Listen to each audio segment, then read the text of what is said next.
नमस्कार. झेंडे साहेबांनी आज माझ्यावरती वेगवेगळ्या चॅनलवरती स्टेटमेंट देऊन 2009 त्याचप्रमाणे माझ्या पक्षीय शिस्तीबद्दल आणि पक्षाबद्दल असणाऱ्या निष्ठेबद्दल त्या ठिकाणी उल्लेख केला. त्याचबरोबर मवियेमध्ये सुद्धा माझ्या योगदानाबद्दल उल्लेख केला. खरं म्हणजे हे अतिशय दुर्दैवी आहे आणि मला वाटतंय झेंडे साहेबांना माझ्या योगदानाबद्दल आणि त्यांच्या कार्याबद्दल आज जर त्यांना निवडणूक लढवायची आहे तर त्यांनी आतापर्यंत त्यांच्या आयुष्यामध्ये वयाच्या 60 वर्षापर्यंत आपण समाजासाठी काय केलं हे मांडलं पाहिजे.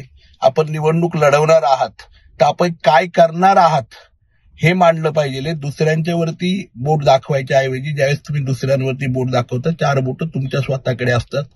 मला हेच सांगायचंय, आजही माझ्या पक्षनिष्ठेबद्दल आपल्याला बोलायचा अधिकार नाहीये. माझे पक्षनिष्ठा काय आहे, मी जन्मापासूनच काँग्रेसी आहे आणि इथून पुढच्या काळातही आयुष्यभर काँग्रेसी राहणार आहे. काँग्रेस बरोबर आणि पक्षाच्या एकनिष्ठतेबद्दल मला वाटतंय माझ्या पक्षामध्ये सुद्धा कोणी माझ्यावरती शंका घेणार नाही, मवियेमध्ये पण कोणी शंका घेऊ शकणार नाही. एवढ्या प्रामाणिकपणे पक्ष म्हणूनच मी त्या ठिकाणी काम करत आलेलो आहे.